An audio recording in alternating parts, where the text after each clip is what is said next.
Mes frères, mes sœurs bien-aimés, avec ce chant de l'Emmanuel, nous exultons de joie. Nous exultons de joie en cette solennité de l'Immaculée Conception de Marie. Sa mère est notre mère. Voyez-vous, je porte, mes frères, mes sœurs, voyez, je suis vêtu d'une chasuble inhabituelle, inconnue de vous, justement pour marquer cette fête grande de l'Immaculée Conception. En même temps aussi pour marquer mon ordination sacerdotale il y a 7 ans. Donc pour marquer mon anniversaire. Le frère Michel, ici présent, peut s'en rappeler. Il était mon parrain, celui qui me tenait par la main pour me conduire à l'autel de la consécration sacerdotale. Mes frères, mes sœurs bien-aimés, tout en priant donc au cours de cette Eucharistie pour l'Église, que le Christ a voulu, l'Église qui est l'épouse immaculée du Christ époux. Oui, priez aussi pour moi. Priez que je sois immaculé en Marie, immaculée, et que mon ministère aussi soit immaculé. Mes frères, mes sœurs bien-aimés, l'Immaculée Conception, vous savez, la fête de l'Immaculée Conception est l'une des grandes fêtes mariales, au même titre que la fête de la Nativité de Marie, que la fête de sa présentation au Temple, et aussi que la fête de l'Incarnation.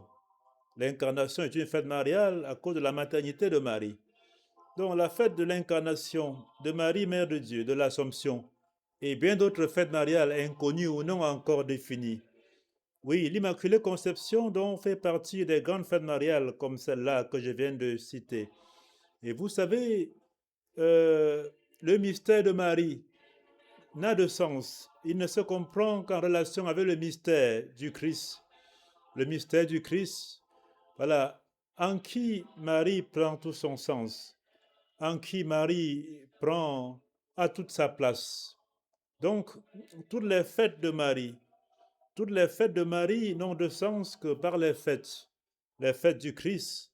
Pour qui et par qui Marie et toutes les fêtes mariales, n'est-ce pas, ont tout leur sens et trouvent leur place. Marie, à cause de la conception virginale et de l'incarnation du Christ, son Fils notre Sauveur, a établi donc un lien anthropologique fort et même aussi un lien divin entre Dieu et les êtres humains. Pourquoi je dis ça, mes frères, mes sœurs bien-aimés, au niveau anthropologique? Anthropologie, étudier l'être humain. Étudier l'être humain, n'est-ce pas, en sa source et à sa fin, revient à étudier aussi fortement l'homme, Jésus, le Christ homme, voyez-vous, qui est la perfection anthropologique, qui est la perfection même de l'homme.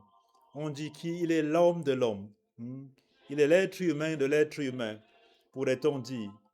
Voyez-vous, le nouvel Adam, tel que Dieu voulait, tel que Dieu avait voulu, le nouvel Adam qu'il fallait. De la même manière, parler de Dieu dans sa transcendance, revient aussi à parler, n'est-ce pas, de l'être humain. L'être humain parce que le Christ s'est fait homme. Mes frères, mes sœurs bien-aimés, l'Immaculée Conception. Marie a été conçue sans péché.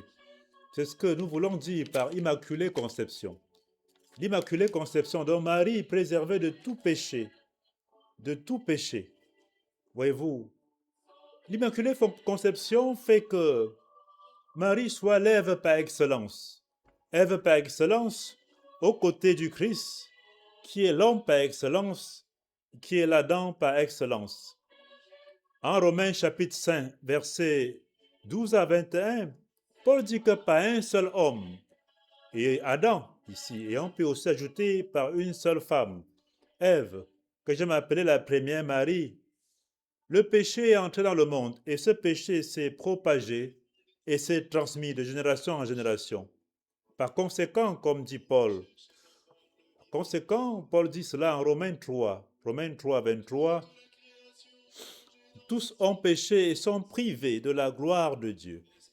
De la même manière, à cause de cette fête de l'Immaculée Conception, on dira à la suite de Paul que par un seul homme, un seul nouveau homme, le Christ, le nouvel Adam, par un seul nouvel Adam, nouveau homme, le Christ, et par une seule femme, Voyez-vous, Marie, la nouvelle Ève, la grâce et la sainteté sont revenues, sont entrées dans le monde. Elles se sont propagées, elles se sont transmises aussi par la foi, l'espérance et l'amour. Et par conséquent, on peut dire que tous ont péché, sauf Marie, à cause de son immaculée conception.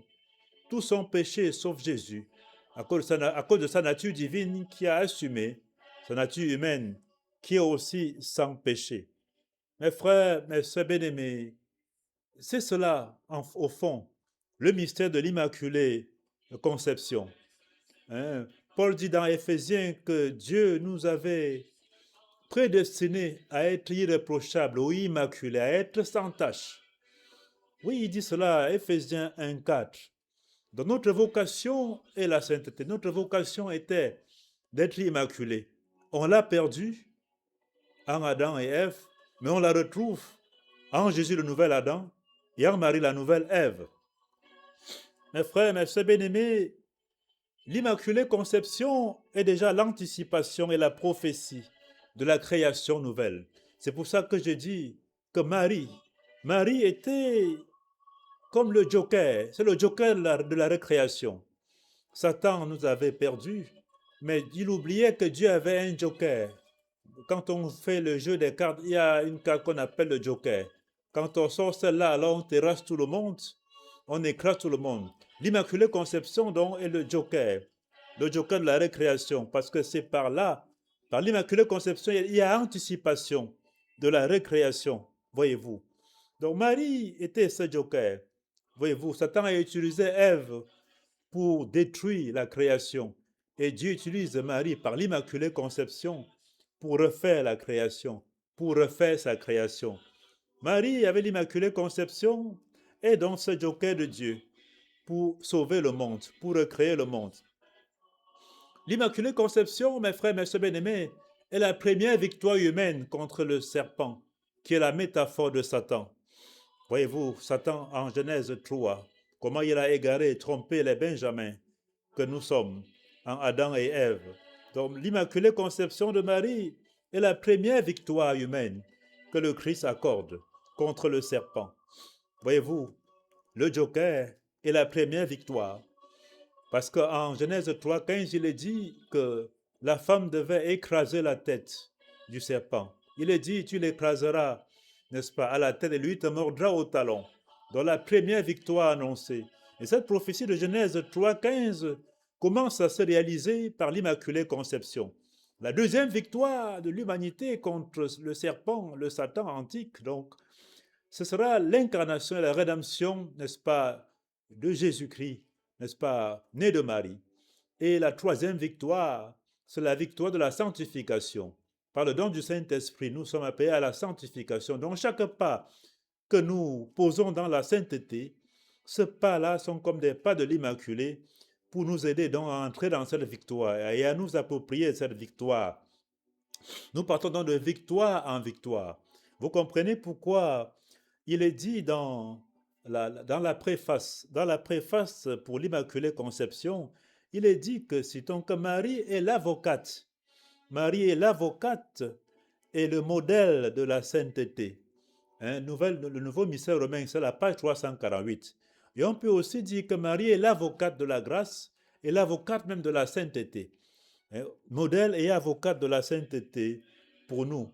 C'est pourquoi, mes frères, mes sœurs bien-aimés, Marie étant avocate, on pourrait donc dire plaidoyer ô Marie, plaidoyer ô mère, plaidoyer ô Marie, plaidoyer, n'est-ce pas, pour les pécheurs que nous sommes. Plaidoyer donc pour appeler son intercession. Voyez-vous, Marie qui intercède par son immaculée conception. Plaidoyer à son immaculée conception. Ceci pour dire que prier avec Marie et demander à Marie de prier pour nous, c'est demander son intercession. C'est demander son plaidoyer, sa plaidoirie, sa défense. Voyez-vous, sa défense pour la grâce et pour la sainteté. C'est demander son immaculée conception pour nous-mêmes, pour soi et pour l'Église. C'est entrer dans sa sainteté. C'est entrer dans sa sainteté et celle du Christ. Mes frères, mes sœurs bien-aimés, chaque Ave Maria que nous disons, est donc comme une bombe. Voyez-vous, c'est un épée de victoire. On dit bien que Dieu demanda à Ève si elle avait mangé le fruit de l'arbre. Elle avait mangé le fruit de l'arbre. Marie, donc, à ma compréhension, à cause de Jésus, et cet arbre-là, dont le fruit à manger, le fruit de victoire à manger, est Jésus-Christ, qui est notre salut. Mes frères, mes sœurs bien-aimés, Marie nous éloigne de la perdition. Chaque Ave Maria nous éloigne de la perdition et nous rapproche du salut, n'est-ce pas, du salut. Et chaque Ave Marie nous éloigne du péché et nous rapproche de la sainteté. Priez avec Marie et demandez que Marie prie pour nous, pas comme une déesse, mais comme une sœur, une mère dans la sainteté. Oui, c'est donc demander sa grâce, c'est invoquer sa grâce. C'est invoquer sa grâce d'être immaculée comme elle est immaculée. Ô Marie conçue sans péché, priez pour nous qui avons recours à vous. Ô Marie conçue sans péché, priez pour nous qui avons recours à vous. Ô Marie conçue sans péché, priez pour nous qui avons recours à vous. Voyez-vous, dans la prière de communion d'aujourd'hui, il est dit ceci, citons-le, que notre participation, Seigneur notre Dieu, à ce sacrement, guérisse en nous les blessures de la faute originelle, dont tu as préservé de manière unique la bienheureuse Marie en sa conception immaculée. C'est ce que dit la prière de communion de ce jour. Dans le Nouveau Mystère romain, à la page 1849, page 849. Mes frères, mes sœurs bien-aimés, la prière du Seigneur, prier l'Immaculée Conception, c'est apprendre aussi à être immaculé. J'ai bien dit, c'est invoquer la pureté de Dieu, la sainteté de Dieu qu'elle a reçue en plénitude, n'est-ce pas, sur nous. Dans la prière du Seigneur, la prière de notre Père, il y a une partie de l'Immaculée Conception.